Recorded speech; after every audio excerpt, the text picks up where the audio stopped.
Okay, everybody's been asking for a walk around and a feature on the quad cab. So we've taken the time this week to put something together for you guys. I just want to go over basically a little bit of the history of the truck, what I've been through with it. I got the truck in 2010 with 110,000 miles on it.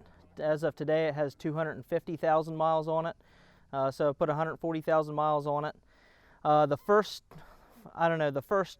couple years of the quad cab, I was starting the business and we were working on transmissions. I was determined not to spend any money on my own vehicles because I was putting every dollar I made back into the business. And it stayed at like 585 horsepower. That was with stock injectors, stock CP3, stock head bolts, and an S366, a Airdog 4G. Well, it's had an Airdog 165 originally, then we went to a 4G in 2012. And UDC tuning is what I learned on this truck. So this has been a platform for me to learn a lot of things on the tuning side, and I have probably flashed this ECM 300 times if I had to guess. It's been through the ringer. But I'm going to just take you guys around, show you where we're at right now. A lot of things have changed over the years, but here's what we got. It has a D&J Enforcer Longblock. This is the Street Series, so it still has Cummins pistons in it. This is a QSB late 5.9 bull pattern with Exergy 275% over injectors. That's the 126 degree spray pattern. It has an Exergy 14 mil race pump on it. So it's just a single pump, 275% overs. D&J Longblock, that's their stage 3 head. And then the 14, which has a 9/16 head studs, 9/16 main studs with the girdle, 1 inch longer rods. Still has coolant in the block and head, so I can tow with it. Turbo setup is a stainless 5-blade 72-8710 on the manifold, and a forced inductions 88-96-132 on the atmosphere. That's a setup that really has worked very well. I'm very happy with how it tows. I used to have a 366 484 setup on it for a couple years during Diesel Power Challenge 2014, 2015. Then I also ran that till winter of 2017. And switching it from the S3 366 484 setup to the 472 88 setup, there's very little drivability difference. It's a little bit softer down low, so if you're at 1500 RPM and smack on it, it like holds its breath for a second longer before it snaps, but otherwise it's a lot more durable.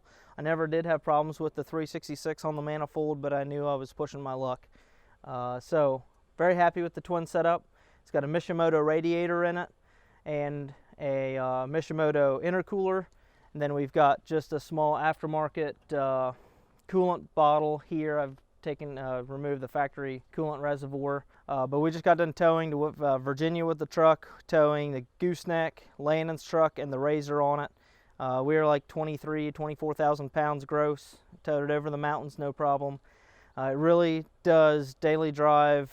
My wife can take it to the grocery store if she wants to, and I can hook a trailer to it and tow to Texas if I want to, or I can go to the drag strip and run mid to low 10s. I have the thing set up to run the 670 index, which is a 1050 in the quarter mile. 670 at 107 is what it runs in the 8th mile. And Landon has been driving it in the 670 index of ODSS, and I'm mostly doing that because I'm tuning the S10, I'm tuning Rick's truck, Charity Case, a multitude of other customers, and it's easier for me to focus on tuning their trucks than if I'm driving this. I'm sitting in the staging lanes all day making sure that, and I can't really pay attention to my customers. So that's why Landon is driving it. I've won a points championship in 670 with this. Larson won a points championship with it in 2016. I think. I won it in 2015 and he won it in 2016. One of those. I don't know. I might be mixed up. And now Landon is doing good this year. Hopefully he can do good in the 670 series. And then we will maybe give Lynn a shot at it. I don't know. But let's walk on around. I'll show you a little bit what I've done here. This is the battery box here. We've made this a junction box. So I've got an aftermarket fuse panel that I got from Painless, and all my aftermarket accessories, my Airdogs, my transmission fans, any lights, anything, the Anteater, anything auxiliary, I run off of this box. And so I've got one battery mounted in the bed, and I have one mounted under the bed. So I have 2 batteries on the truck, and the cables come up and run to the bottom of this box, so I can still jump the truck from up here. My starter wire still goes up there. This is something we did winter of 2015, getting ready for Diesel Power Challenge, the second year. And it just really cleans up the wiring harness up here. Just keeps me from having a battery with all the wires running everywhere. I wanted a clean setup. We ran I have a stainless upper radiator hose. That's something that I'll eventually put our billet water neck piece on and TIG weld the dash 20 so I can do all stainless braided, because this is still rubber and clamps on the radiator hose. But everything on the intercooler system is V-band clamped or vibrant clamped, so I've got no intercooler boots. It makes just a lot less chance for boost leaks. As far as the steering components, I have a Synergy tie rod, Synergy chromoly track bar. It has the PSC hydraulic assist steering stabilizer, which is a hydraulic assist steering. I ran a limited slip front differential in this for a couple years, mostly for the Diesel Power Challenge, because I wanted something that I could drag race with, daily drive with, and still have a locker for sled pulling. And in hindsight, when I didn't have the hydraulic assist steering on it, it torque steered extremely bad. You'd launch the thing on the street and you'd change lanes if you weren't ready for it. So I ended up taking the limited slip back out of the front, and I have a stock open differential in it now. And the truck 60 foot's the same. I mean, it did not really affect drag racing that much. If I'd ever sled pull the truck again or sled pull it competitively, I would probably put a E-locker or an air locker back in it, just something that I could actually turn on or off, because the limited slip on the street really is a pain in the ass to park with. And with the hydraulic assist steering, it's not that bad. But on a stock gearbox, you really don't want a limited slip for daily driving use, because you have to be moving to turn, and it's not fun to park in tight spaces. We've got 22 by 12 American Forces. This is a set that I had American Force cut for me without any of the rivets in the lip, and they also engraved Firepunk diesel in it for me.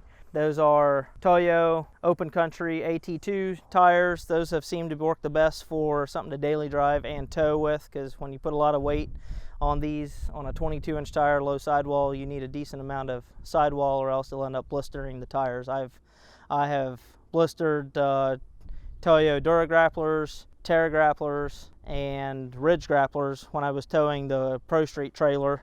I was really heavy, and that just ate up tires. And these are about the only tires that I've had survive towing really heavy. Basically stock interior. We've got brackets down here for my 5-point harness. I use my normal seat belt for daily driving, but for when we bolt the roll cage in, I'll bolt the roll cage in. You can see here I have rubber plugs that I can pull out. That keeps water from coming in my cab when I'm driving it in the rain. But that just goes down and seals off the holes that I drilled in for the bolt-in cage. And obviously I've got gauges in there for towing. EGTs and boosts are the main thing I need. I do have a sound system in it. Nothing fancy, just a 10-inch Alpine sub and a Pioneer amp. You can see back here is my hole for the rear bar of the cage. So if I put my cage in, I just flip my seat up and I can bolt the cage in. You can see the holes here. You just pop these rubber plugs out. I found these on my master car. It goes from normal street truck to race truck in like 15 minutes to bolt the cage in. I'll show you here on the other side where I got the bolts and stuff. But coming on back, the rear end, I have a factory limited slip in it. And I've got brackets welded in where I can put bump stops in if I ever sled pull it. The hitch, I have a custom Reese hitch that I fabricated. I've taken my license plate off, and then the Reese hitch is right in the center of the license plate. It comes out, and I have a drop hitch that I built that fits if I need a bumper pull or if I want a sled pull. That's how I do it. The tailgate is currently missing because it actually fell off on the way to Virginia. We had a pothole that was extremely bad apparently. Landon was driving, all of a sudden he looked back and sparks were flying, and it was just hanging on by one of the tailgate straps. And so it's got a lot of dings and dents, and I'm in the market for a new tailgate. The fifth wheel plates, that was in it when I got it, so I just bought the gooseneck adapter. That's how I tow with. The little toolbox I have bolted to the bed, so I don't have to take it out to drag race. I've got my cleaning supplies and my hitch and stuff that stays in there. And there you can see the auxiliary battery that's in the bed there. And I added the second one after a couple winters of just running one, just mostly because if it was 0 degrees and I didn't have a chance to plug it in, then I wouldn't start. As long as it was 15 degrees or higher, it would always start on one battery, but I just wanted to be able to drive anywhere and not have to worry about it. Coming over to this side, under the seat, I've got my old trusty tool set. This has kept me from being stuck on the side of the road numerous times, just various little things. When you touch every nut and bolt on the truck, and if something vibrates loose, I got a small tool set to fix it. These are the bump stops that I made. These are what I made back for Diesel Power Challenge 2014 already. They just bolt in there just like that. And then I got to jack the truck up and get the pins in. And then I can adjust the height by just adjusting that out. But yeah, this is just adjust the height, and then I've also got airbags in there that I put in it for towing. It is reverse leveled in the rear. It's stock suspension in the front. So I've taken the 3 spacer plates underneath the leaves out and the overload spring. So it still has the 4 factory springs in it. Then I just put air in the airbags for towing, and this is strictly just for sled pulling. It is something that keeps the chassis from bouncing. And if you ever try sled pulling a street truck, you want this, or you'll probably end up with a broken axle. Rear end is otherwise stock axle shafts. At some point or another, I'll probably end up rebuilding that rear end. I think I have a little bit of bearing noise in the rear axle, so I'll probably put like a Yukon Grizzly locker and maybe their 38 spline axles in it, and just rebuild, put new bearings on the wheel bearings and put new pinion bearings in it, because it's got 250,000 miles on it. Good chance they're probably just about worn out with all the abuse that they've seen. Also, in the back seat, I have my Diesel Power Challenge Diesel Power magazines. Believe it or not, I actually got out of a tint ticket by this one time because the cop was very mad that I had my windshield tinted. And I was like, well, you see, officer, I like the way it looks, and I've actually been on the cover of a magazine, and that's why I tinted my windshield and why I haven't taken it off, because I race a lot, and when I see pictures of it. And he was like, well, yeah, I guess so. You know, I kind of blew it off as it's more of a show race truck than it is something I drive 20,000 miles a year.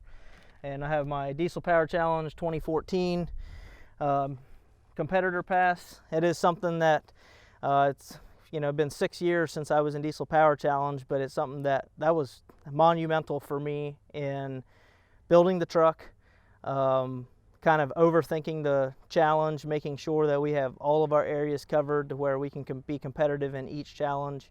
And it really was a foundation for Firepunk in growing the business, because I was really transparent with the build. I told people what I put in it. There was no secrets.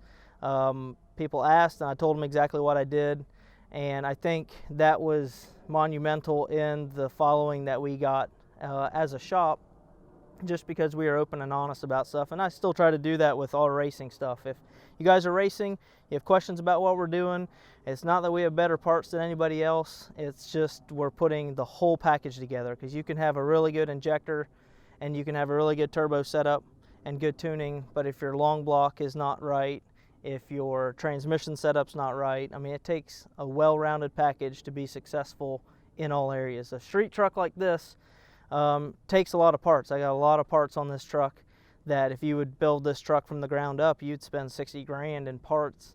But it's something that I've done over the course of 9 years. So it has been, I guess it's not quite as painful, because I never wrote a big check and built it. It's just kind of trickled money into it and built one thing at a time. But since 2014, Diesel Power Challenge, it has been at 1,200 horsepower or more. I have had triples on it at one point. I had forged pistons in it at one point with the triples, and made 1,633 horsepower. It ran 980 at 140 on that setup. That's race weight at 7,760 pounds. I know I could make the thing go faster, but I got to the point in winter of 2016 is, what do I do with this truck? It's heavy, it's a fun street truck, I can still tow with it. If I want to go to the next level, I'm going to either have to start cutting it up and making it lighter, or I'm going to have to fix a lot of broken parts because it's so heavy. That's when we decided to enter we got called out for the Ultimate Call Out Challenge, and that's when we built the Pro Street truck. And the original plan was take this power plant out of this truck, put it in the regular cab, save a couple thousand pounds, and put the stock motor back in this and just have this as an 800 horsepower tow truck. I guess Drew at D&J really wanted this thing to keep the Enforcer motor in it and stay race truck, street truck. So he had a block up there that he had cross-threaded one of the threads when they went to upgrade it from a 12 millimeter to a 9/16 stud.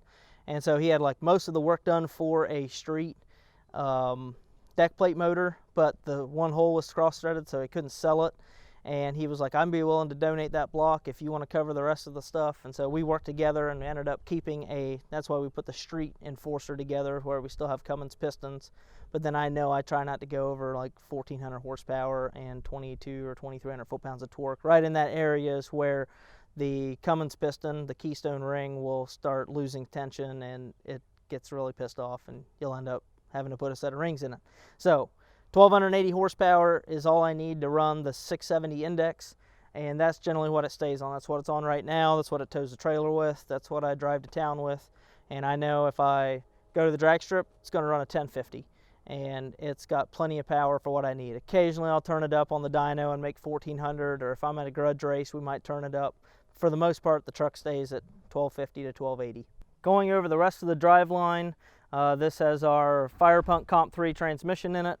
I'm testing the Sancher Performance solid billet input shaft. In this currently has a DPC triple disc converter. That shaft and lockup setup has been perfect. We put it in this spring, I think it was March, before the first points race, and we have towed the trailer at every race. We've raced at every race and towed the trailer home with every race so far. And that's kind of the goal, is I'm going to run it all summer.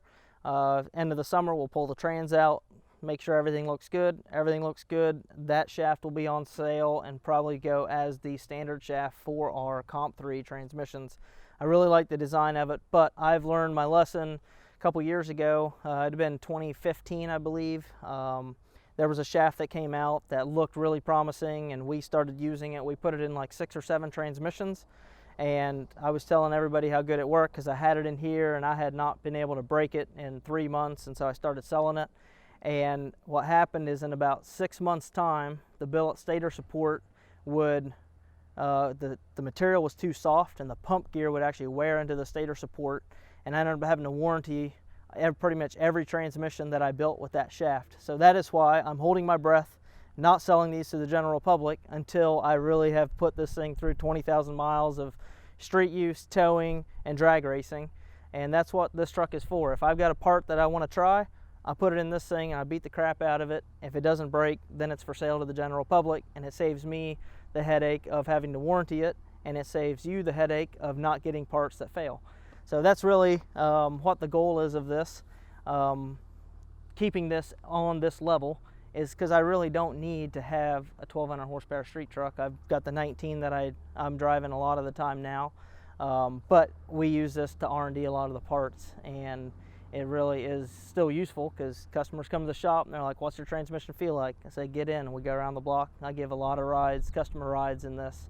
And so if you ever buy Firepunk and you're interested in a transmission and you want to know what our transmission shift like, show up, I'll give you a ride in the quad cab. Anyway, to wrap this up, I hope you guys enjoyed the video. I know I've really enjoyed the truck over the last years. Fun to have a daily driver truck that you can use, and it's still a fun hot rod to have. But just like and subscribe if you like our videos. If you got any comments or suggestions on other videos for us to do here at Firepunk, let us know. We'd be glad to put a video together for you guys, and we'll catch you on the next one.